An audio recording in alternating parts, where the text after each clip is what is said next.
Mas é como o pastor falou, depende da gente abrir o nosso coração, né? Você deve estar extraindo aí conselhos para uma vida de derrota. Não vim ensinar ninguém a vencer aqui, pastor. Hoje eu vim ensinar você a perder. Eu vou te ensinar a cair no buraco. E eu vou usar a Bíblia para isso, hein? O negócio é sério. A Bíblia também tem caminho para a perdição. Você vai, opa, peraí. Mas cuidado com a visão. Não é para você pegar essa visão, não. É só para você ficar acordado. Só para você ver se você vai ter que escolher. Se você quiser pegar esses conselhos para a derrota ou não. Aí é contigo. Mas eu vou ler a palavra aqui. Eu encontro um texto da Bíblia, onde um homem vive uma situação, o povo vive uma situação, e nessa situação tem conselhos claros para você ser derrotado. Então, fica ligado, abre tua Bíblia, né, para acompanhar, anota, faz anotação do que você chama atenção, marca um pouquinho para você estudar em casa, porque a palavra nunca consegue ser completa no púlpito. Ela vai ser, mastigada. Meus pais são idosos, eles têm assistido os cultos online na igreja deles, e aí essa semana eu dei até um caderninho para ele, semana passada, porque ele fica anotando no papelzinho, o pastor prega, aí ele anota todos os textos. Aí eles fazem o culto doméstico deles em cima do culto, de todos os textos que o pastor pregou durante a semana, do domingo, aliás, para poder mastigar aquilo, né? Porque não dá tempo, né? Então você pega esse texto, leva para estudar em casa, você fala, esse texto que eu vou estudar, para que Deus vá falando para você durante a semana, né? Porque é Deus que vai falar, amém? Então, eu queria te convidar a acompanhar comigo a leitura de Esdras, primeiro no capítulo 4. Esdras 4, né? Eu marquei alguns versículos, mas qual é o nosso contexto, né? Vamos ver assim qual é o nosso contexto para a gente entender. Vamos voltar aqui, Escola Bíblica Dominical? Tem os reinos de Saul, Davi, Salomão. Aí o que acontece? Divide os reinos. Roboão, Jeroboão e uma sucessão de reis. Uma sucessão de reis maus aos olhos do Senhor. Reis idólatras, reis que passavam até a sacrificar crianças, sacrificar seus filhos, se misturaram com deuses pagãos, se misturaram com povos pagãos, casaram-se contra a vontade do Senhor, e com isso Deus pesou a sua mão, e aquele povo, tanto do sul quanto do norte, tornou-se cativo. A palavra de Deus, ela não muda, gente. Lá em Deuteronômio está muito claro. Se andar nos caminhos do Senhor, se cumprir os princípios, vai ser abençoado. Se desobedecer, se afastar do Senhor, vai ser amaldiçoado. Não tem meio termo para Deus. É assim ou não é assim. Não dá para ficar no meio do muro, em cima do muro, falando, sou um pouquinho crente. Não, para Deus é sim ou é não. É sim ou não. Né? A própria Apocalipse fala, né? Frio ou quente que você está sendo aí. Agora, ser morno é complicado, hein? Então, não dá para ser meio de cima do muro, né? Ser morno é pior ainda. Então, aqui a gente está encontrando um momento que o povo fica cativo durante 70 anos. E naquele momento, né, se você ler lá Esdras, capítulo 1, vai dizer que, segundo a profecia de Jeremias, Deus levanta Ciro. Gente, Ciro é um deus pagão, é um rei, pagão. Porque Deus usa quem Ele quiser. Então, não se preocupa quem está no comando. Não se preocupa quem está no governo. Não se preocupa no que está acontecendo. Deus faz o que Ele quer. Ele cumpre as suas promessas através de quem Ele quer. E Ciro se levanta um dia e fala assim, olha, Deus mandou eu liberar todos os judeus. Todos podem voltar para a sua terra para reconstruir o templo de Jerusalém, a cidade de Jerusalém e morar lá. Agora todo mundo está livre. E quem não quiser ir, vai sustentar e vai pagar essa obra para que lá a sua terra seja reconstruída. Olha que coisa, né? Que a gente nem entende. Isso já estava escrito há 70 anos atrás. Jeremias já tinha falado que Ciro, que provavelmente nem tinha nascido ainda, iria fazer isso. Porque a palavra de Deus é tremenda.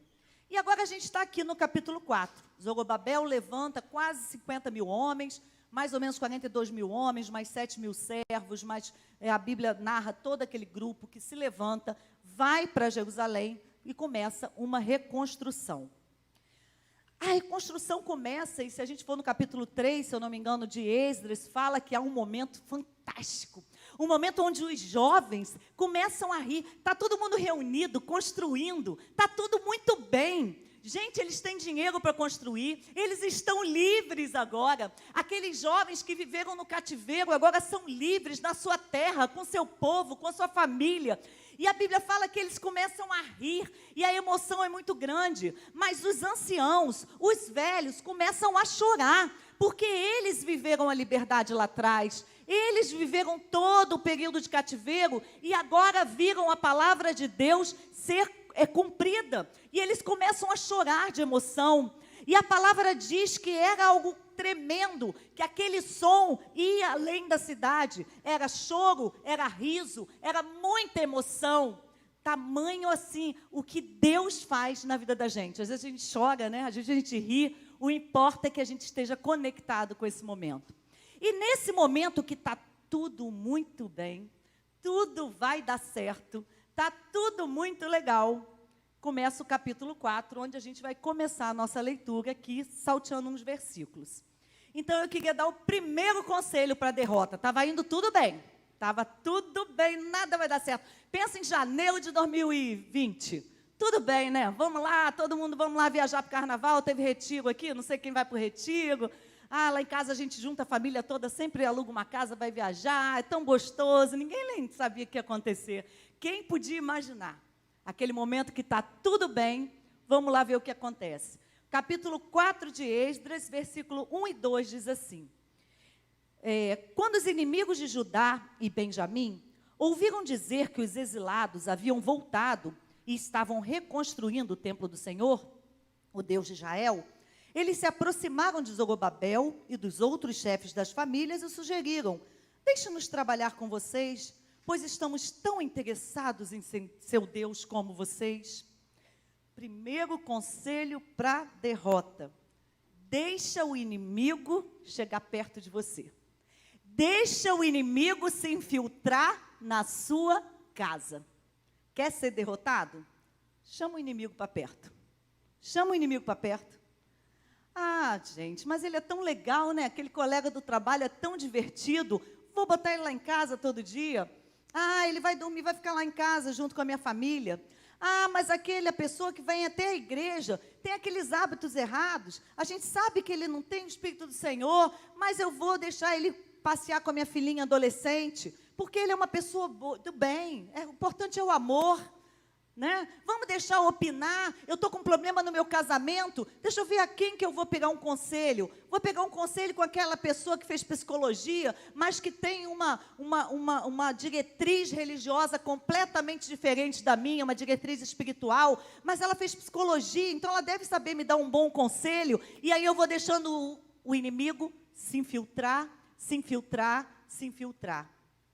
A palavra de Deus diz que o inimigo anda em derredor, buscando aquele que possa tragar.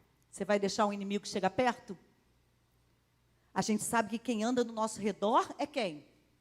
Deus. Mas o inimigo está em derredor. E se você abrir uma brecha, ele vai entrar perto de você e ele vai destruir aquilo que você está lutando para construir junto com Deus. Não deixa o inimigo chegar. Se você quer ser derrotado, abre a tua porta para o inimigo chegar perto de você. A Bíblia diz que o inimigo, né? Lembra lá aquela história de Pedro, né? Que diz que o inimigo queria peneirar. Jesus falou para ele, ele pediu para te peneirar aqui. Pensa uma peneira. Sabe o que o inimigo quer sacudir você, sacudir? Ele quer tirar a tua fé.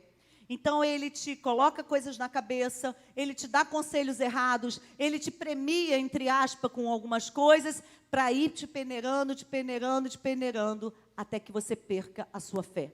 O inimigo não está preocupado com a sua vida, ele está preocupado com a sua eternidade. Porque a sua vida, ele sabe que é limitada de um jeito ou de outro. Morrer ou viver para nós, não importa. O que importa é a nossa vida espiritual. Não deixa o inimigo chegar perto. A gente tem um remédio para isso. Salmo 1:1. Eu não botei aqui o texto, mas porque a gente já conhece, né? Bem-aventurado aquele que não anda segundo o conselho dos ímpios, nem se detém no caminho dos pecadores, nem se assenta na roda dos escarnecedores. É simples assim. Para de sentar na roda de escarnecedores. Para de se deter no caminho dos malfeitores. Para de ficar ouvindo aquilo que não serve, não condiz com a tua palavra, a palavra de Deus. Se você quer ir para a derrota, deixa o inimigo chegar perto de você. Cola no inimigo, derrota certa. Mas vamos continuar. Eu vou pular para o versículo 4, mas se você ler o 3, você vai ver que Zorobabel não é bobo nem nada. Então ele já diz assim, não compete a vocês a reconstrução do templo, tá? Deixa que a gente constrói, pode passar fome. Então ele já passou aqui, ele não quer ter derrotado. Ele não deixou o inimigo construir com ele. Mas vamos para o 4 e 5, porque a gente está aqui para dar conselho de derrota. Então, primeiro, deixa o inimigo chegar perto, derrota certa. Segundo, vamos ler. Então, os residentes locais tentaram desanimar e amedrontar o povo de Judá, para que não continuassem a construção. Para isso, deram dinheiro a certos agentes do governo, para que se opusessem ao povo e atrapalhassem o plano do inimigo. Eu acho que eu estou lendo a versão diferente um pouquinho, mas não tem problema. Cada um lê na sua versão aqui. Eu copiei uma versão, porque eu fiz uma misturazinha de versões, para ficar mais claro. Se opusessem e atrapalhassem o plano israelita. Segundo conselho, para você ser derrotado, desanima no meio da obra. Está difícil, não está? Todo mundo está com a vida ganha aqui? A igreja, como o pastor fala, fecha a porta, abre a porta, atende os doentes, né? Atende financeiramente, eu tenho certeza que muitas pessoas estão precisando, né? Atende socialmente, atende emocionalmente. E aí já pensou se o pastor falar, não, gente, agora chega. Até eu fiquei doente, eu vou ficar em casa, eu vou desanimar, não adianta. O Covid não tem cura, a pandemia vai destruir mesmo, o fim está ruim. Já imaginou na sua família se você desanima e fala, meu casamento não tem jeito mesmo? Porque o inimigo vai tentar te infiltrar, se infiltrar na sua vida para desanimar e fazer com que você pare. Ele quer frustrar os seus planos. A palavra é essa, frustrar os seus planos. Então parece que tudo vai indo, aí você... parece que quando acontece uma coisa, acontece outra, e vai te derrubando, você fala, chega, desanimei. Quem nunca aqui está no meio da obra e desanima, né? Eu vou levantar a mão, que sou a primeira aqui. A gente, no meio de uma luta, a gente fala, não vai adiantar, não adianta, eu vou parar. Se você quer ser derrotado, para, desanima e deixa alguém soprar no seu ouvido que não vai dar certo. Ouve essa palavra para que você seja um derrotado. Cuidado com as palavras que você está ouvindo. Cuidado com a quem você está dando ouvidos. Porque muitas vezes o inimigo usa alguém do seu lado, aquele que mora na sua casa. Às vezes um líder da igreja para dizer para você, não tem jeito. Para dizer para você, não vai adiantar, você não é capaz, isso aí não é para você não. Essa promoção não adianta, isso não tem jeito. Mas a palavra de Deus diz que para Deus, quase todas as coisas são possíveis. É assim que diz o seu texto. Para Deus, tudo é possível, nada é impossível. Tudo é possível. Tudo é possível. Então você pode ser promovido, seu casamento pode ser restaurado, seu filho volta para casa, seu Covid pode ser curado, porque tudo é possível ao que crê. Agora, se você der ouvidos ao inimigo, pronto, porque ele vai dizer que não é, que não é, que não é, que não é. Se você tiver, hoje eu estava ouvindo um sermão, e o pastor falou que um membro da igreja dele encostou nele e falou, pastor, eu vou tirar a célula lá de casa, porque a célula lá de casa, meu marido está tendo umas visões à noite, uns sonhos, e aí uma pastora disse para ele que é porque eu estou fazendo célula lá em casa, e a gente ora muito, então o inimigo está tentando, e isso acontece exatamente na hora do BBB, né, do BBB. Aí o pastor olhou para ela e falou, minha irmã, a quem você está dando ouvido? A quem que você está dando ouvido? Ligar a televisão num programa pervertido desses? Deixar-se encher da presença do mal na sua casa e você está dizendo que é a célula que está te afastando de Deus? Cuidado com quem você está ouvindo, porque o inimigo quer frustrar o seu plano e quer trazer fraqueza e quer trazer inquietação. Mas nós não vamos aceitar esse conselho. Nós não vamos desanimar no meio da obra, amém? Nós vamos prosseguir. E o versículo 6 diz assim: no início do reinado de Assuero, eles apresentaram uma carta de acusação contra o povo de Judá e Jerusalém. Essa também é um conselho infalível. Acusação. Acusação. Quem já foi acusado injustamente sabe como dói. Você está no meio de um trabalho, né? Você vem com toda a boa vontade, vem para a igreja falar, eu vou fazer, eu vou ensaiar no louvor, eu vou não sei o quê, eu vou servir com as crianças, eu vou servir na parte social, ou eu estou em casa trabalhando, eu estou ofertando. E aí alguém vem para você e diz assim, mas eu soube, sempre assim, né? Eu soube, eu não sei se é não, mas que o pastor, cuidado, está fazendo não sei o quê. Né? Eu soube que a líder do louvor, ela não está muito certa lá não, hein? Olha, eu soube que aquele irmão lá, que está lá ajudando, não é nem casado. E aí, olha a acusação. Aí, às vezes, um soprozinho te derruba. Te derruba, porque você fala, então eu não vou nessa igreja não. Não, então eu não vou fazer não. Você não foi checar a história, você não sabe se é verdade, você não sabe o que está acontecendo, você também nem está aí para saber, porque quem tem que saber isso é Deus e a pessoa, mas você usa aquela situação para paralisar. E é assim que o inimigo funciona. Ele quer paralisar você. E aí a acusação te paralisa. Ou você se faz de vítima também. Poxa, estão me falando que eu sou isso? Eu nem vou mais na igreja. Não, nem vou mais fazer nada pelo meu casamento, porque meu marido falou que eu sou isso. Espera aí, deixa eu te perguntar, você é isso que foi falado para você? O que a palavra de Deus diz de você? Vai lá e abre Efésios 1 e faz uma relação de coisas que está no capítulo 1. Você é escolhido, você é eleito, você é amado, você tem uma herança gloriosa. Vai lá em Efésios 1. Você acredita na Bíblia ou não acredita na Bíblia? Para de ouvir aquele que te quer destruído. Deus tem uma palavra de vitória para a sua vida. Deus te amou de uma forma que Ele mandou o seu Filho único para morrer numa cruz por você, por mim.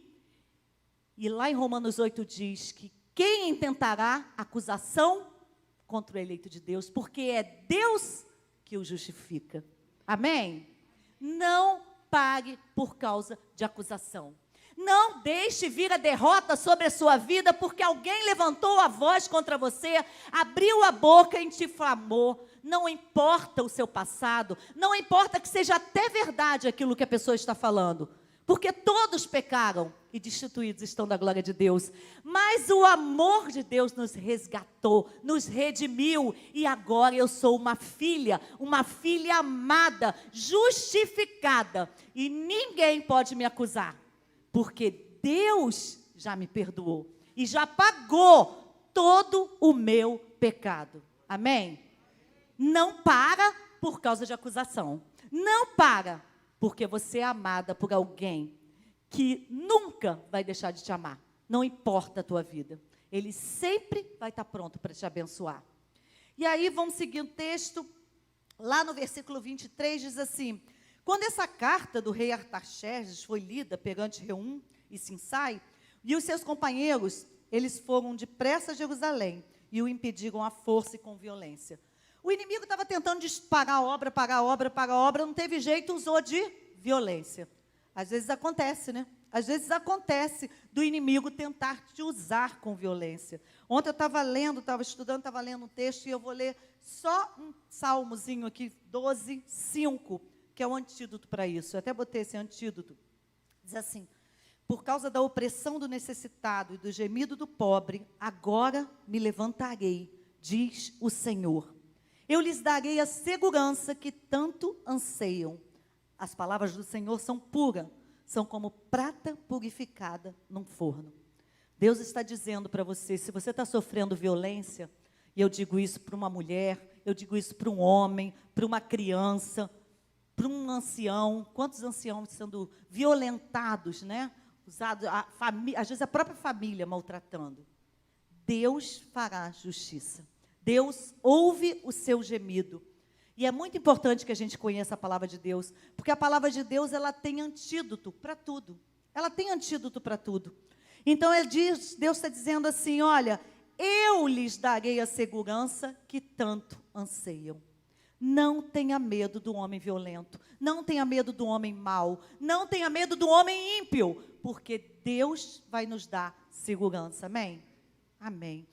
E para finalizar os conselhos ruins, eu diria, lá no versículo 24, né, o último desse capítulo, diz assim, assim a obra do templo de Deus em Jerusalém foi interrompida, ficou parada até o 2º ano do reinado de Dário, rei da Pérsia. A obra ficou parada 15 anos, porque o inimigo foi usando de todas as estratégias para a derrota. Todas as estratégias que ele tinha, e as estratégias do inimigo não se repetem, então ele quer entrar, se infiltrar perto de você, ele quer te desanimar, ele vai te acusar, ele vai te usar de violência, coisas pesadas contra você, até que ele consiga parar a obra. Só que a história não acaba assim, porque Deus já tinha dado uma promessa sobre aquele povo sofrido. E aquela promessa serve para a minha vida e serve para a sua vida. 15 anos se passaram. Nesses 15 anos, Zorobabel continua e ele não paralisa. Embora houvesse já um decreto para que ele paralisasse, ele fala assim, não, nós vamos continuar devagarinho, quietinho, escondidinho aqui. Então, a igreja continua online, não dá para se apresentar presencialmente, vamos continuar online. Continua no Zap, como o pastor falou. Vamos passar versículo, vamos passar palavra de ânimo, vamos passar palavra de esperança, vamos trabalhar formiguinha para o Senhor, não vamos parar. E 15 anos depois, já é outro rei, que é o reinado de Dário, e Dário vai lá nos anais da história e vê que Ciro tinha decretado aquela construção. E aí ele se levanta no capítulo 6 de Esdras e fala assim, pode continuar essa obra, porque essa obra aqui foi ordenada pelo rei anterior aí, vamos continuar a obra. E ele continua a obra. Então, no capítulo 6, versículos 6 e 7, agora a gente vai ver o que Deus faz contra a derrota, contra a posição do inimigo.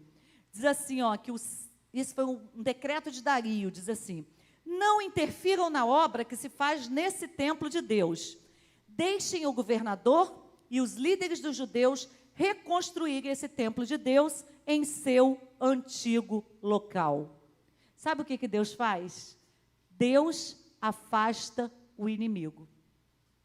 Quando você busca a presença do Senhor, quando você ora, quando você persevera diante da dificuldade, diante da dor, diante da acusação, diante do desânimo, Deus afasta o inimigo.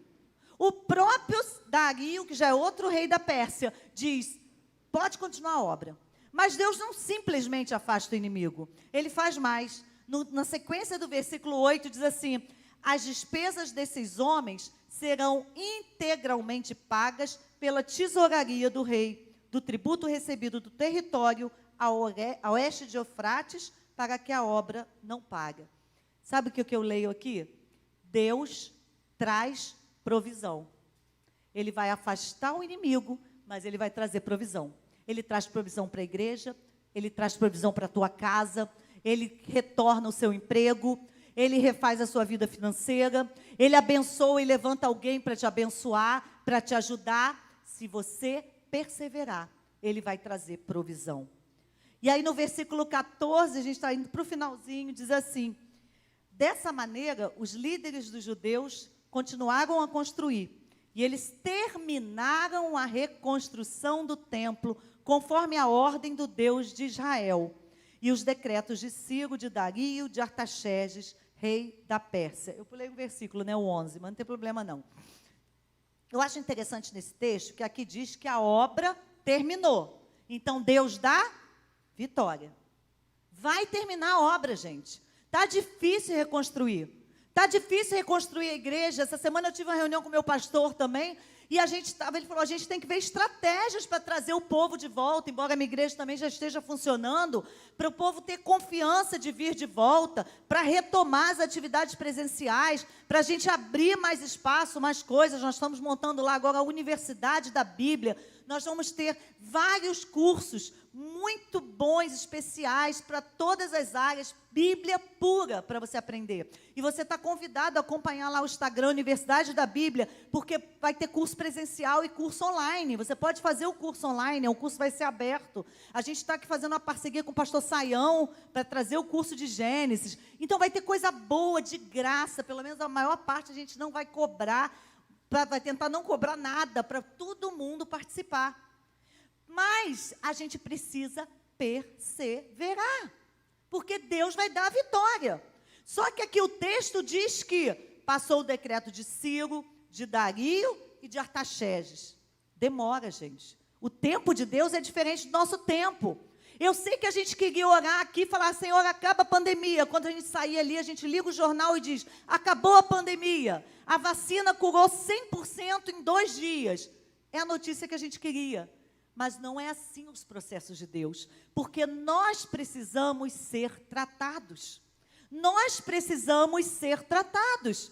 E, infelizmente, é na dor, na luta, no desgaste, é que a gente é tratado, é que a gente busca Deus, é que a gente cresce. Então, a gente precisa passar por esses processos. Mas você precisa ter uma certeza: a vitória está garantida. Você tem certeza disso? De verdade, você tem certeza que está certo da sua vitória? Você precisa ter essa certeza. Porque se você tiver essa certeza, você caminha. Você caminha. E o versículo último que eu quero deixar aqui vai compactuar com isso que eu falei. Porque diz assim, no 22, durante 7 dias eles celebraram com alegria a festa dos pães sem fermento.